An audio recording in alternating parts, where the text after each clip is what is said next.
กุฏิจันเพ็ญหลวงพ่อบุญสื่นแม่นอยู่บ่สื่อนี่บ่นามสกุลนี่แม่นามสกุลฉายาพระนี่สัทธะสัทโธสมบ่สัทธะสุทโธมันคือซ้ำกันแนวนี่ขาลักษณะนี่มันสัทธะสัทโธเด้นมันแม่นบ่สัทธะสุทโธว่าจักหรือจังไดแม่ชีคำพลอยโสภากุสร้างอุทิศแด่นางจันเพ็ญสารบานกับนายสมศักดิ์สารบานผัวเมียเพิ่นบ่นี่โอ้อ้ายเจ้าบ่สมศักดิ์พ่อใหญ่หยังชื่อเพิ่นเสียดลแล้วบ่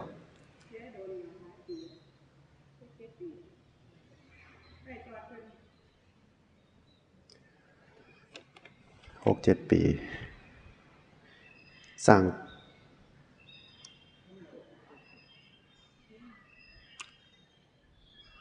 กุฏิจันเพ็ญสร้างถวายวัดป่าอุบลวันโดยหลวงพ่อบุญเชิญรูปบุญสื่อโอ้ยเขียนก็บ่ถูกนี่แล้วเขาสิเอาไปพิมพ์มาบ่ถูกเขียนว่าบุญสื่อตัวสัตว์ตัวนี้เอาเดี๋ยวสิเบิ่งใบสุทธินำเรามันถูกอยู่บ่สัทธะสัทโธว่าซั่นเพิ่นเฮ็ดให้เราบ่เพิ่นออกให้เราบ่ใบสุทธิแม่ชีคำพลอยโสภากุลบ่โสภากุลบ่สร้างอุทิศ 99,902 บาทเกือบแสนเนาะพอประมาณอยู่หรอกบ่แพงดอกซ้ำนี่กุฏิหลังบักดีนั่นก็สร้างหม้องอยู่หม้องเช่าก็ถือว่าปกตินะหลังละ 80,000 ถึงแสนถือว่าปกติเห็นบ่โล่งอันนั้นก็ยังเกือบแสนคือกันเนี่ยนะเห็นบ่โล่งละครั้งอ่ะบ่มีฮอดแอร์บ่มีฮอดห้องน้ำ90,000กว่าคือกันเป็นจังได๋คือจังมันหลังสูสีกันของมีใหญ่ซี่มีฮอดกระเบื้องมีฮอดห้องน้ำมีฮอดกงมีฮอดคูแนวของพ่อใหญ่บุญมี96,000ของแม่ใหญ่ซี่99,000เฮ็ดไปใจบุญแท้เสียสละทรัพย์สมบัติสร้างบ่ง่ายเด้ออย่าสิว่ามีบ่มีดอกคำว่ามีบ่มีบางเทื่อเป็นข้ออ้างด้วยซ้ำไปซ้ำกันกับถวายที่ดินนี่ล่ะถวายที่ดินให้วัดแม่นสิขายก็ดีอยากให้เพิ่นแม่นสิอยากให้นะแต่ว่ามันจำเป็นต้องเอาเงินก็เอานะหรือว่าถวายโดยความศรัทธาบ่เอาพ่อบาทก็ดีนะบางคนเพิ่นมาเห็นโอ้ยคันพวกขน่อยที่ไกลวัดก็สิให้คือกันนั่นแล้วโอ้ยเกิดที่ใจอยู่แม่นอันหามีซะแท้ก็บ่รวยไปแนวใหม่ลักษณะของคนใจบุญคนใจใหญ่มันต้องกระทำซะก่อนกระทำให้เป็นรูปธรรมซะก่อนมันจังยินดีอนุโมทนานำบ่แม่นแล้วเพิ่นมีเพิ่นรวยเพิ่นว่ามันขึ้นอยู่กับใจทั้งในแม่นแล้วเพิ่นมีมันเพิ่นสิรวยไสเพิ่นก็บ่รวยบางคนเพิ่นก็สละได้บ่แม่นว่าเว้าเอาเด้เพียงแค่ว่าเว้าถึงใจทั้งในที่สละได้นะบ่ธรรมดาบ่ง่ายนะมันต้องสะสมบุญอยู่ในใจหลายเติบจังมีศรัทธาสละความตณีความยึดมั่นถือมั่นออกไปได้บ่แม่นว่าแม่นแล้วเพิ่นรวยแม่นแล้วเพิ่นมีตัวนั้นมันเว้าคือจังบ่ฮู้จักความปานใดนะมันบ่แม่นลักษณะนั้นมี ถ้าใจบ่ศรัทธาใจบ่เสียสละใจยังยึดมั่นถือมั่นตนีอยู่มันก็สละบ่ได้เด้บ่แม่นว่าเพิ่นมีแล้วเพิ่นสิสละได้เลยเด้บ่แม่นเด้เนาะเพิ่นมีทรัพย์มีของมีเงินมีทองมีความอีหยังต่างๆเพิ่นสละได้คือเฮาบ่เอาประมาณทั้งในทั้งเป็นมูลค่าดอกรูปธรรมแต่ว่าทั้งในมันสละได้บ่แม่นธรรมดานะบ่ได้ว่าให้ไผแล้วก็บ่ได้เอาผู้ใดมาเปรียบเทียบเปรียบเคียงน้อมใส่ใจเจ้าของมันสิเฮ็ดหยังแต่ละอย่างมันเกิดความพะวงกังวลเกิดความเสียดายอยู่ข้างในนั้นเป็นอยู่บ่ว่าแต่ไผดอกโตผู้เว้าอาจารย์ก็เป็นแต่ว่าด้วยคุณธรรมโดยศรัทธาโดยบุญเชื่อบ่แม่นว่าเชื่อดอกเฮ็ดแล้วมันสำบายใจมันเกิดอานิสงส์ขึ้นในใจโอ้เป็นเด้อตัวนี้จังว่าเป็นแต่อนุโมทนาสาธุนำปูเพิ่นเฮ็ดได้เพิ่นบ่ได้ทุกข์บ่ได้ลำบากบ่ได้ยากบ่ได้ตะนีขี้เหนียวเอื้อเฟื้อเผื่อแผ่ใจกว้างใจใหญ่บางคนนี่สิเอาหลายมันสิมีหลายก็ทุกข์เด้เศร้าหมองเด้เงามันคิดแต่อยากสิเอาหาตั้งแต่เหตุสิใส่คันใดมาสิมีแนวเสียไปก็ทุกข์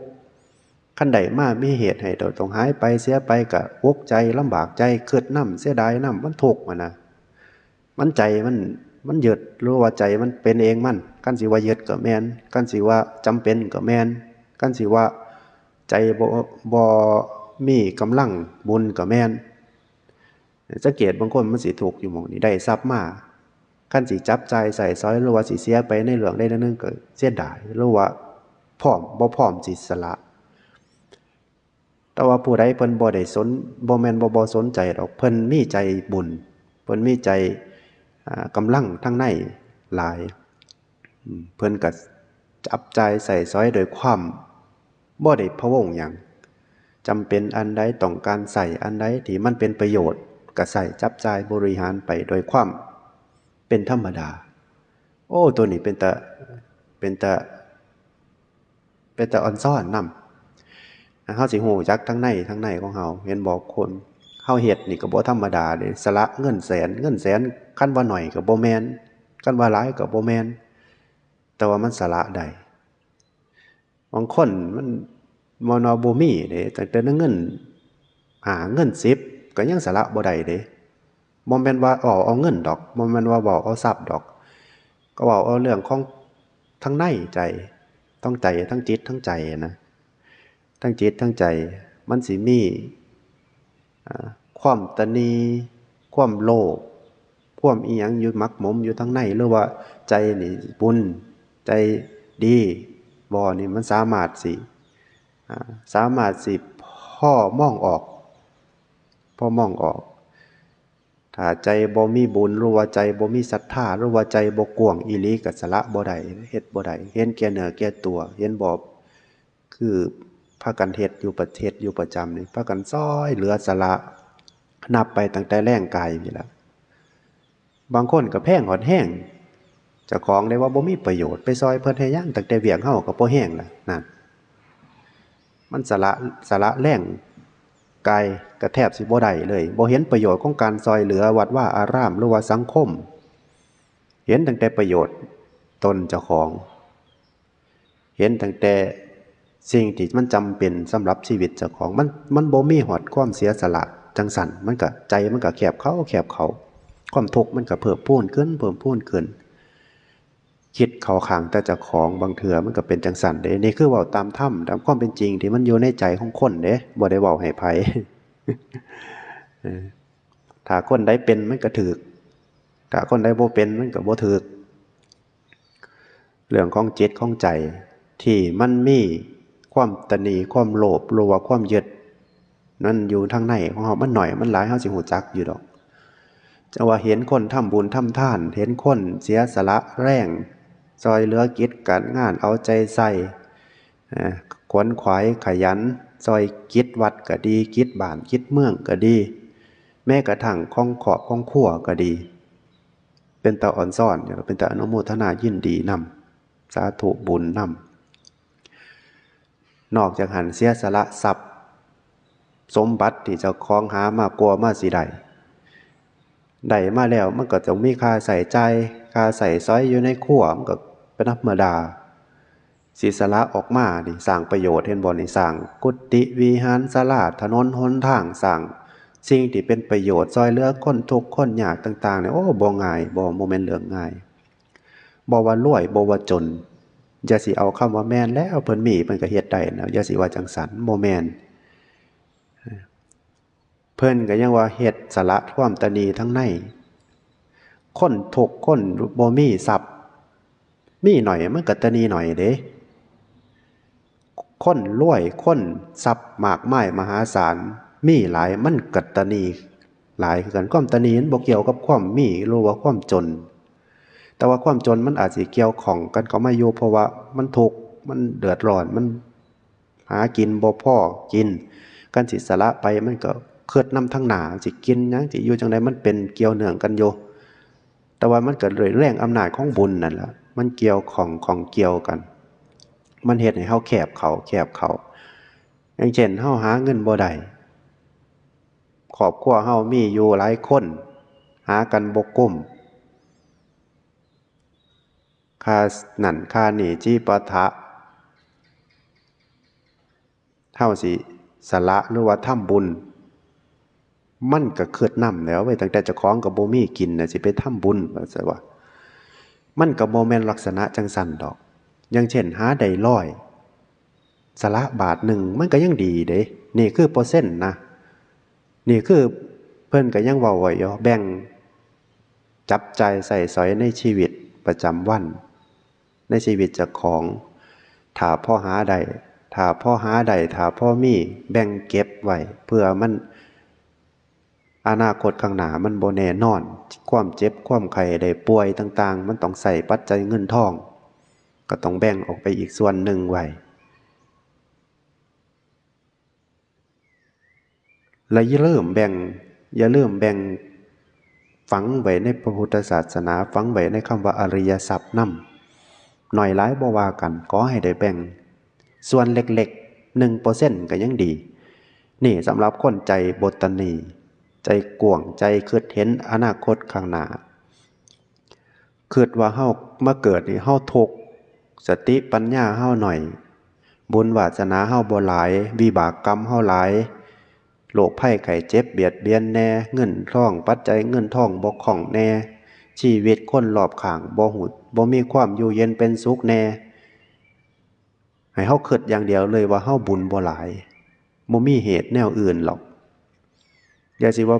เป็นจังสันเป็นน้ำอันนี้เป็นน้ำจังสันเป็นน้ำจังสี่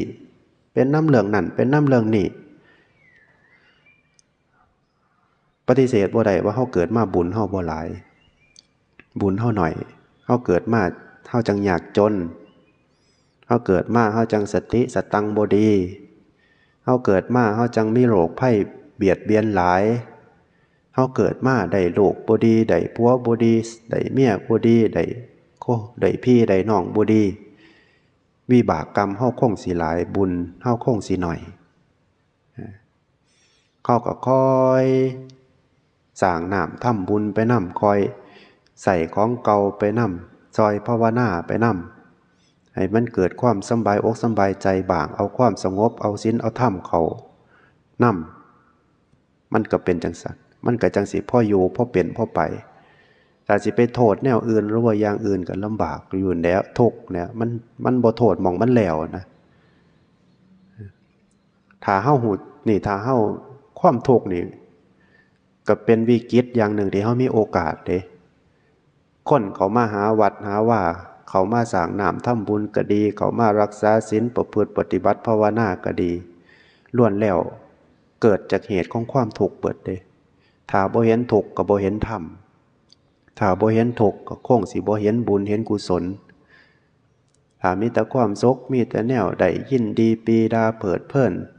บางเทื่อมันก็หลงประมาทไปในสิ่งที่ให้เฮาอยู่นั่นล่ะแต่ว่าถ้าเฮาเห็นทุกข์เพราะว่าโรคตายเสียเมียตายจากเกิดพัดผากจากของรักของเจริญใจโรคภัยไข้เจ็บเบียดเบียนชีวิตบ่แทงแท้แน่นอนทุกข์ ความอยู่ความกินทุกเงินทุกค่ำเฮาเห็นทุกแห่งมาว่ามันลำบากเกิดมาต้องดิ้นรนปากกัดดินถีบเฮ็ดอยู่ว่าสั่นก็บ่จบบ่สิ้นเป็นภาระเบิดกูแนวเฒ่าตั้งแต่มื้อหูซึกความใดเจอความใดจนฮอดมื้อสิตายมีแต่แนวบีบแนวรัดมีตั้งแต่ความขวนขวายทะยานเพราะว่าความทุกข์เฮาก็หันเข้ามาหาบุญหาศีลหาธรรมมันก็ได้แต่ว่าถ้ามันประมาทหลายลังเทื่อมันก็ขาดสติคือกันแต่ว่าความทุกข์นี่เป็นโอกาสอย่างหนึ่งคือกันอยู่อาจารย์ก็บอกได้เต็มปากอาจารย์ก็ไม่ได้พุทธศาสนาก็เพราะว่าความทุกข์ทุกจิตทุกใจทุกเงินทุกค่ำทุกทรัพย์สมบัติอยู่ใดก็เพราะว่าความทุกข์ก็บ่ได้เปรียบหรือว่าบ่ได้ไปว่าให้ผู้ใดดอกเพียงแค่ว่าเห็นคนเขาออกก่อนเฮาปู่ย่าตายายพ่อแม่ก็ดีก็บ่มีหยังนะใช้ชีวิตหาอยู่หากินเลี้ยงครอบครัวไปเฒ่ามากก็บ่มีหยังนะเฒ่าองค์ก็เบิดลงงอมลงชีวิตก็คือจังบ่ได้มีอีหยังเลิศหรูไปพอนั้นร่ำรวยสุขสบายก็คือจังบ่พอปานใดนะก็จำเป็นต้องเมื่อมันเห็นจังสีหูจังสีก็ต้องอดทนนะบัดนี้อดทนอยู่สู่สร้างบุญสร้างกุศลสร้างคุณงามความดีชำระจิตใจให้เจ้าของให้ไกลจากกิเลสให้มันได้หลายที่สุด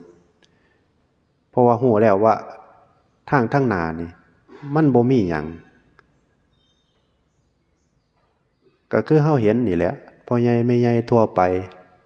ปู่ย่าตายายพ่อแม่ออกก่อนคนที่ออกก่อนที่ยังมีชีวิตอยู่ก็ดีหรือว่าที่ตายไปแล้วก็ดีก็บ่มีหยัง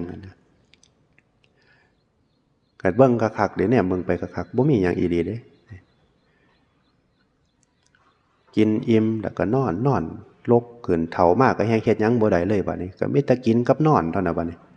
ร่างกายก็มีตั้งแต่ทุกข์เวทนาครอบงำโดยซ้ำไปบ้านเฮาก็สิเฮ็ดโลภไปหยังมากมายหรือว่าเฮ็ดบาปเฮ็ดกรรมไปหยังหลายบางคนก็บ่สนใจเรื่องของความดีของศีลของธรรมเลยหมุนว่ามันกุดกี่หมุนขี่โหว่าหมุนมันมิ้นปานใดก็หมุนเขาหมุ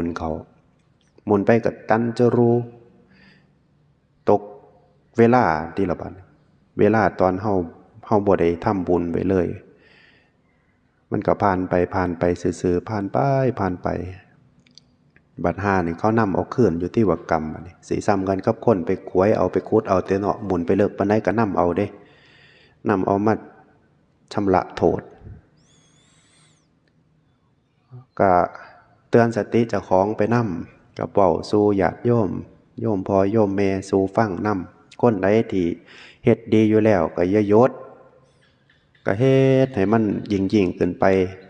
สำคัญที่สุดก็ชำระกิเลสในใจเจ้าของนั่นล่ะชำระความโลภความโกรธความหลงชำระที่มันคิดยึดมั่นถือมั่นอยู่ในจิตในใจให้มันได้หลายที่สุดนั่นล่ะนี่แหละตัวสำคัญที่สุดเฮ็ดอยู่เพื่อชำระทั้งจิตได้นี่เฮาเฮ็ดนี่เฮาบ่ได้เฮ็ดเพื่อสิเอาเด้กันเฮ็ดเพื่อสิเอาเฮาก็เฮ็ดหัวเฮ็ดสวนเฮ็ดไร่เฮ็ดนาเฮ็ดโน่นเฮ็ดนี่พุ่นล่ะเฮามาเฮ็ดบุญเฮ็ดกุศลเฮ็ดประพฤติปฏิบัติธรรมเฮ็ดเพื่อสิละออกให้มันเบาขึ้นให้มันบ่หนักแห้งถ้าเฮาเฮ็ดบ่เพื่อสิเอานี่เฮายังหลงทางอยู่เฮายังเดินทางผิดอยู่เพราะว่าใจเฮามันสิหนักขึ้นถ้าเฮามาวัดมาว่ามาทำต่างทำบุญก็คิดว่าสิเอาอีหยังสักอย่างหรือว่าสิเอานะเป็นเงินเป็นค่ำเป็นอีหยังก็สร้างละใจเฮามันก็สิเพิ่มภาระขึ้นอีกเด้ทั้งขอบทั้งครัวเฮาก็สิเอาอยู่แล้วแม่นบ่หาเงินหาทองอยู่ครอบครัวเฮาก็ตั้งใจหาสิเอาอยู่แล้วมาวัดก็ยังสิมาเอาอีกอยู่มันก็เลยเพิ่มภาระเพิ่มความหนักขึ้นอีกเฮาหาเงินหาทองอยู่บ้านอยู่เฮือนเฮาก็เพื่อความสิเอาจับใจใส่ซอยให้มันมีหรือว่าชีวิตมันดีขึ้นก็เฮ็ดไปแต่ว่ามาวัดเฮาก็มาเพื่อสิละซะมาเพื่อสิเอาออกสำละออกเฮ็ดให้ใจมันเบาขึ้นสบายขึ้นซะมันก็จังสิถูกทางถ้าเฮาอยู่เฮือนอยู่บ้านเฮาก็เฮ็ดเพื่อสิเอามาวัดเฮาก็ไม่เฮ็ดเพื่อสิเอาอีกมันก็หนักเพิ่มกันคือจังภาระเฮาเพิ่มขึ้นมาอีกอย่างหนึ่ง อยากน้ำเหือนน้ำซ่านก็บ่แล้วนำมาอยากน้ำวัดอีกอยู่ยังมาอยากได้เรื่องของจังสิเอาอีกอยู่สิมันสิเป็นเรื่องกันยากหลายทางมันสิกำลังเฮาสิบ่ถึงอีกได้บัดนี้แล้วก็พานว่าโอ้ยบ่มีอานิสงส์ไว้เฮ็ดเอาอยู่ว่าซั่นบ่เห็นมันดีขึ้นบ่เห็นมันได้นั่นได้นี่ปัจสิว่ามันก็เลยพานเฮ็ดให้เฮาเกิดเป็นมิจฉาทิฏฐิผิดเพี้ยนไปอีกถ้าเฮ็ดเพื่อสิเอาได้มาทั้งบุญทั้งวัดทั้งปฏิบัติเด้เอาเฮาก็สิเอาความสงบเอาเฮาสิเอาจิตที่มันลดละความโกรธความโลภความหลงเด้เฮาสิเอาตัวนี้เฮาบ่ได้ว่าสิมาเอาความหล่ำความรวยเอาเงินเอาทองเอาร่างกายแข็งแรงอีหยังดอกซุ่มโมนั้นมันบ่ได้ดอกถ้าว่าสิเฮ็ดบุญข้าน้อยขอปรารถนานั้นได้อยู่เว้าให้กำลังใจเจ้าของหรือว่าระลึกให้กำลังใจเจ้าของอันได้อยู่ให้สุขภาพแข็งแรงเกินเด้อหายโรคหายเจ็บเด้อก็ได้อยู่ก็เฮ็ดไปก็ดีใจนำก็มีความหวังนำแต่ว่าความเป็นจริงแล้วมันก็บ่ได้ดังที่เฮาหวังเสมอไปดอกเพราะว่ามันขัดหลักของธรรมะสัจธรรมความเป็นจริงอยู่เพราะร่างกายของเฮามันเสื่อมไปเป็นธรรมดามีเกิดขึ้นตั้งอยู่แล้วก็ดับไปมีเกิดมีแก่มีเจ็บในที่สุดแล้วเฮาก็สิต้องตายเป็นธรรมดาธรรมะเพิ่นผัดเว้าไปจังซั่นเฮามาขอมันได้อยู่เพื่อกำลังใจเพื่อกำลังชีวิตของเฮานั่นล่ะแต่ว่าเฮาระลึกไว้ให้มันมีแห้งหาไปดนๆก็หูอยู่ดอกเพราะมันสิตายแต่ว่าก็ให้มันมีกำลังซะให้มันได้ทำที่เจ้าของอยากทำให้มันไปดนๆจังว่าให้หูจักเจตนามาทำบุญทำทานมาวัดมาว่ามาประพฤติปฏิบัติธรรมเพื่อสิลดสิละเพื่อสิคลายความยึดมั่นถือมั่นบ่แม่นบ่ว่าเป็นหยังดอกเฮาสิบ่สำบายใจนะถ้าเฮาเกิดว่าสิเอาแต่ว่าถ้าเฮาเกิดว่าสิละหรือว่าสิเฮ็ดให้มันคลายความยึดมั่นเฮาสิเบาไปเรื่อยสิสำบายไปเรื่อยใจเฮาสิใสขึ้นชีวิตของเฮาก็สิบ่ได้ยากกว่าเก่าบ่สัญญากได้ยากเทิงบ้านเทิงวัดเด้แล้วก็งานวัดแล้วก็งานวัดนี่แล้วก็ว่างงานนั้นแล้วก็นั่นนี่ยากเด้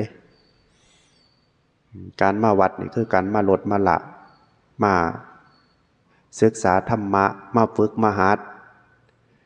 มาคัดเกลาสิ่งที่มันมักหมมอยู่ในใจคือกิเลสตัณหาราคะความโลภความโกรธความหลงนั่นแหละตัวหลักมาฝึกมาฝนมาอดทนมาฝึกหัดกายวาจาใจให้หูจักอดทนหูจักมีคุณธรรม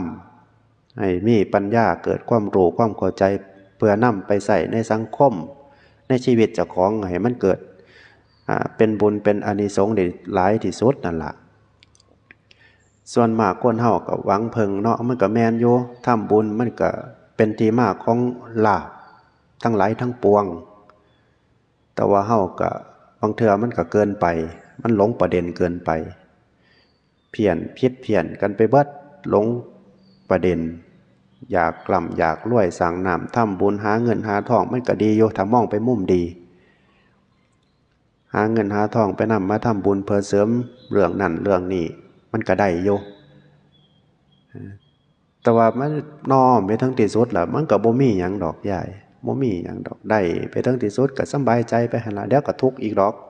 เดี๋ยวก็อยากนั่นอีกอยากนี่อีกบาดในที่สุดแล้วก็สิบ่มีหยังได้ตันจรูอีหลีเด้ถ้าบ่มาฝึกมาลดมาละมาฝึกมาประพฤติปฏิบัติบ่มีหยังอีหลีเด้เคยได้ก็สิได้ตัวเงินแสนเงินล้านก็เคยพากันเคยได้อยู่ตัวก็คือเพราะปานนั้นบางเทื่อก็อยากได้หลายกว่าเก่าซ้ำถ้าบ่ฮู้จักเจ้าของมีเท่านั้นคือสิดีเว้ยมีรถคือสิดีเว้ยมีเฮือนคือสิดีเว้ยก็ดีแล้วเนาะมันมีแต่ว่าถ้าฮู้จักเจ้าของก็ใช้ไปแต่ว่าถ้าบ่จักหลงเลยบัดนี้เดี๋ยวก็อยากได้หลังงามกว่าเก่าแล้วก็อยากได้คันงามกว่าเก่ามันก็เป็นเหตุของความทุกข์บ่ก็เป็นเหตุอยู่แต่ว่าก็ถ้ามองไปทางโลกเขาก็ว่าเป็นความสำเร็จมองไปทางโลกเขาก็ว่าเป็นความเป็นผู้มีประสิทธิภาพมีความสามารถเฮ็ดเฮือนเฮ็ดซ่านได้มีรถมีลาร่ำรวยเขาก็ว่าเป็นคนที่ประสบความสำเร็จก็บ่สำเร็จดอกถ้ามองมาภาษาธรรมของเฮา บางคนก็ยังโลภอยู่เฮือนหลังบักใหญ่รถคันบักงามก็โลภแห้งบางคนก็ผิดศีลอยู่ก็ยังอันอยากได้มากจนไปหาโกงหาลักของเขาก็มีบางคนก็ยังไปผิดลูกผิดเมียผู้อื่นอยู่เล่นอบายมุขทั้งหลายทั้งปวงอยู่มันสิสำเร็จในชีวิตสมบ่ถ้ามองเป็นภาษาธรรมเฮานะภาษาโลกเขาก็สำเร็จแล้วของเขาเอากิเลสตัณหาราคะว่าใส่กันรถคันงามเฮือนหลังใหญ่มีเมียหลายคนเห็นบ่มีผัวหลายคนมีนั่นมีนี่เงินหลายลูกบริวารลูกน้องหลายเขาว่าเขาประสบความสำเร็จแต่ว่าถ้าทั้งศีลทั้งธรรมทั้งคนประพฤติปฏิบัติของเขาที่กำลังเดินไปสู่แห่งความวิบัติบ่มีศีลพ่อโตบ่มีธรรมพ่อโตความสำเร็จของเฮาคือความสงบเด้ของเฮาความลดละจิตใจคลายความยึดมั่นถือมั่นศีลให้มันบริสุทธิ์นั่นน่ะคือความสำเร็จของเฮาบ่แม่นว่าไปร่ำไปรวยแข่งเขาดอกมีก็เพราะว่าได้ใช้นี่แหละมันเพราะบ่อัตคัดแห้งเห็นบ่อาจารย์สั่งวัดสั่งว่ามีนั่นมีนี่ก็มันก็บ่อัตคัดแห้งก็บ่ได้เอาไปข่าวหูจักเจ้าของก็เป็นประโยชน์ไปเบิดนั่นล่ะเฮ็ดนั่นเฮ็ดนี่บางเทื่อก็เป็นหนี้เป็นสินอยู่ต่อก็เฮ็ดเพื่อเป็นประโยชน์1 2ใจเฮาก็บ่ได้ไปยึดมั่นถือมั่น3ใจก็บ่ได้พะวงกังวลทุกข์บ่ได้เดือดร้อนอีหยังต่างหลายอย่างที่มันเกิดอยู่ในใจนั่นละเริ่มสิฮู้จักห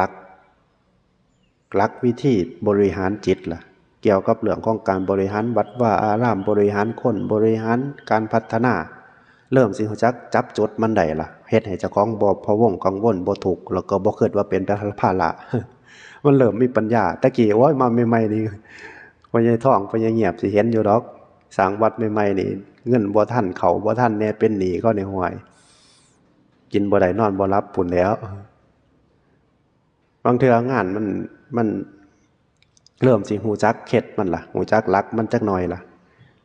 แล้วก็บ่เฮ็ดให้ญาติโยมลำบากเริ่มสิฮู้จักหลักล่ะแต่ว่าญาติโยมก็เข้าใจงานบริหารบางเทื่ออาจารย์ก็เฮ็ดในสิ่งที่มันจำเป็นหรือว่าในสิ่งที่มันต้องการเฮ็ดญาติโยมก็อนุโมทนาซอยได้เป็นครั้งเป็นคราวได้ตามความเหมาะสมความสะดวกของเจ้าของให้เข้าใจจังซั่นให้เกิดจังซั่นบ่แม่นว่าโอ้จะแม่นอาจารย์เฮ็ดดูไว้แฮงบ่มีเงินเอาอย่าไปจมจังซั่นเดี๋ยวมันสิบ่มีบุญมันสิบุญบ่เกิดบ่มีเฮาก็ซอยตามกำลังหรือว่าบ่มีเฮาก็เอาไว้ก่อนเอาไว้เทื่อหน้าบ่แล้วง่ายดอกวัดนั่นวัดนี้แน่ก็ดีวัดอื่นก็ดี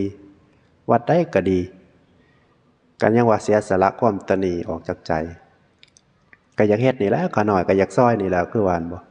อยากซอยก็เฮ็ดมาก็ตามกำลังเพราะมันบ่ทุกข์คือจังอาจารย์ว่านี่แหละหาได้100ก็แบ่งมาจัก10จัก20หรือว่าจัก5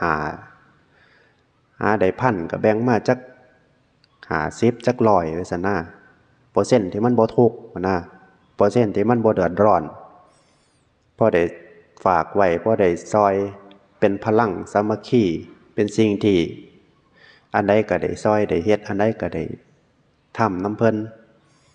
ส่วนมากครูบาอาจารย์เพิ่นสิมักบอกเป็นกลุ่มสามัคคีมันเป็นพลังมันเป็นบริวารมันเป็นสังเช่นกฐินนี่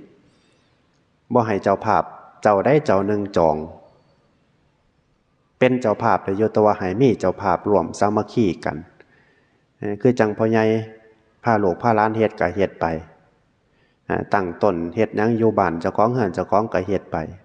อีกพ่อใหญ่นึงอยากเป็นอีกก็เฮ็ดไปต่างคนต่างเฮ็ดให้เป็นสามัคคีกัน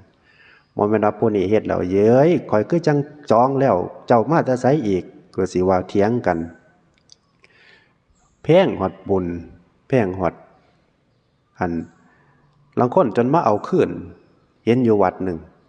เอ้าคือว่าขน้อยเป็นเจ้าภาพกฐินคือมีมาอีก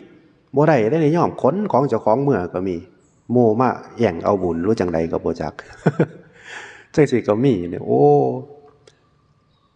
ความสามัคคีตัวแม่งสิเป็นบุญแห่งขี่ที่หอดบุญมันสิบ่มันสิได้ไปสวรรค์เนาะมันมาสิได้ไปดีเงินค้ำกำแก้วหรือว่าอีหยังต่างๆบริวารกฐอกฐินอีหยังต่างๆก็พากันขวนขวายเฮ็ดมาหามาบัดหามาเห็นหมู่อีกผู้กลุ่มนึงมาเฮ็ดคือกันเอ้าคือว่าข่อยเป็นเจ้าภาพคือมีอีกว่าสิว่าหลายกลุ่มหลายก่อนหลายก็จังว่าจองแล้วก็จังเป็นเจ้าภาพมีบ่กันผู้ใดอยากมาเฮ็ดก็ต้องมาเอาโมทนาน้ำข่อยมาเป็นลูกแหล่งข่อยไปซั่นบ่โอ้ยอัตราตัวตนก็สิสูงโพดกี่ที่หอดบุญกี่ที่หอดอันนี้ก็จักสิว่าจังใดเนาะแทนที่สิยินดีอนุโมทนามีคนอยากได้บุญมีคนอยากเฮ็ดบุญคือเฮาอย่างน้อยๆเฮาใจบุญผู้หนึ่งหมู่ก็ใจบุญคือกันคนหลายคนก็ใจบุญไปคือกันยินดีอนุโมทนาสาธุนำกันตัวเนาะพ่อใหญ่เนาะกี่ที่อย่าไปกี่ที่บุญเด้อยินบ่ไปหากี่ที่หอดบุญมันบ่แม่นแนวเอาบอกให้เสริมความรู้เสริมสติเสริมปัญญาก็คือว่านั่นละวันที่9 กันยา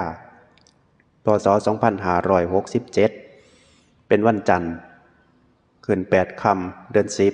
10ร่วมกันถวายโรงครัวแล้วก็กุฏิเมชีเพิ่นสร้างถวายวัดอุบลวันไว้ให้อุทิศให้ญาติเพิ่นบอกกล่าวผู้ใดอยากมาร่วมอนุโมทนามาร่วมบุญนำก็บอกเขาแต่เนิ่นๆบอกให้เขาเขียนไว้จดไว้จื้อไว้ถ้าเขาตั้งใจมาหาเฮานั้นจังได๋เขาก็ต้องมาให้มันได้นอกจากว่าเขาสิบ่เขาสิยากอีหลีเจ็บไข้ได้ป่วยอีหลีหรือว่าเขาสิบ่ฮู้ซ่าเฮาอีกก็จังสิเสยพอดีมื้อนั้นมันก็สิอาจารย์ก็นิมนต์ครูบาอาจารย์เบื้องต้นแน่ละประมาณ10 กว่าวัดแจ้งให้เพิ่นล็อกไว้แจ้งให้เพิ่นฮู้แล้วก็ล็อกมือไว้บ่แจ้งบ่ได้เด้ม่วนว่าคือไว้แต่บ่ไว้มันข้าไปนิมนต์เพิ่นลางเทื่อเฮาไปแจ้งจ่อๆนี่เพิ่นติดแล้วมันสิได้เพิ่นมาแจ้งไว้เนิ่นๆพอได้ล็อกเพิ่นไว้จังน้อยๆเพิ่นรับกับเฮาปั๊บแล้วเพิ่นก็ทั้งอื่นมาเพิ่นจะว่าโอ้ยมีงานแล้วมันก็สิว่านี่ลักษณะของการแจ้งไว้มันเป็นเรื่องของเกี่ยวกับคนสิมาเกี่ยวของเกี่ยวกับเฮา